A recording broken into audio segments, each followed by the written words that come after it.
জাতীয় পরিচয়পত্র তৈরি, সংশোধন ও প্রদানে ঘুষ লেনদেন সহ বিভিন্ন অভিযোগে একযোগে দেশের ১৩ জেলার নির্বাচন অফিসে অভিযান চালিয়েছে দুর্নীতি দমন কমিশন।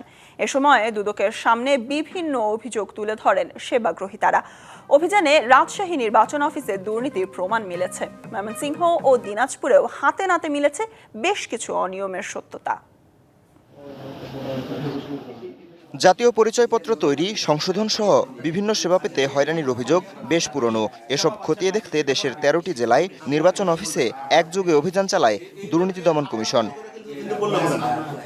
সোমবার দুপুরে রাজশাহী নির্বাচন অফিসে অভিযানে গিয়ে সেবা প্রত্যাশীদের কাছ থেকে অতিরিক্ত টাকা নেয়ার প্রমাণ পায় দুদক। আমরা ছদ্মবেশে দুজন গ্রাহকের সাথে কথা বলে জানতে পারি আউটসোর্সিংয়ের কর্মচারীরা তাদের কাছ থেকে ২৩০ টাকা করে আদায় করে। পরবর্তীতে আমরা চ্যালেঞ্জ করলে তারা কোনো ট্রেজারি চালান আমাদেরকে দেখাতে পারেনি। আমরা এ ব্যাপারে কমিশন বরাবর বিস্তারিত প্রতিবেদন দাখিল করব। তবে অভিযোগ অস্বীকার করেছেন আউটসোর্সিংয়ের কর্মকর্তারা। আমরা যে ২৩০ টাকা করে যেটা চালান ব্যাংকের মাধ্যমে দিতে এবং কপিগুলো তো আপনাদেরকে দেখালো। সানবিট সব দিবে সামাল। সানবিট ম্যাজিক প্রেস ডিশওয়াশিং এর মাথা ঘোরানো সলিউশন। এই কপির মাধ্যমে ভেরিফাই কপি প্রদান করা হয়। না, আমরা নিই না এবং আমরা এই বিষয়ে জানিও না। ময়মনসিংহ জেলা নির্বাচন অফিসে অভিযানের পর অনিয়মের সত্যতা পাওয়ার কথা জানায় দুদক। তবে নির্বাচন কর্মকর্তার দাবি কোনো অনিয়ম হয়নি।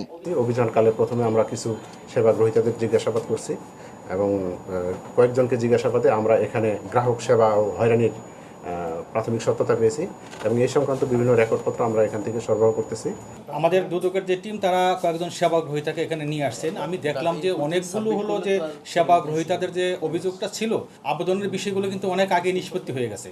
আরও যে একজন তারা বিভিন্ন রকম আপত্তি তুলেছেন, সেগুলো ওনারা বলছেন, আমরা সেগুলো দেখতেছি। দিনাজপুরে এনআইডি সেবা প্রদানে আঙুলের ছাপ গ্রহণে হয়রানির সত্যতা পাওয়া যায়। অনলাইনে যে আঙ্গুলের ছাপ আছে এইখানে আমরা একটা হয়রানির সত্যতা পেয়েছি। জাতীয় পরিচয় সংশোধনের জন্য আবেদন করেছে তাদের যে রেকর্ডপত্রগুলো পর্যালোচনা করে আমরা কমিশনে একটি প্রতিবেদন দাখিল করব। একই অভিযোগে বরিশাল জেলা নির্বাচন কর্মকর্তার কার্যালয়ে অভিযান চালায় দুদক। সেবাগ্রহীতাদের কোনো অভিযোগ না থাকায় জেলা নির্বাচন কর্মকর্তার সাথে কথা বলে কার্যালয় ত্যাগ করেন তারা। DBC news desk.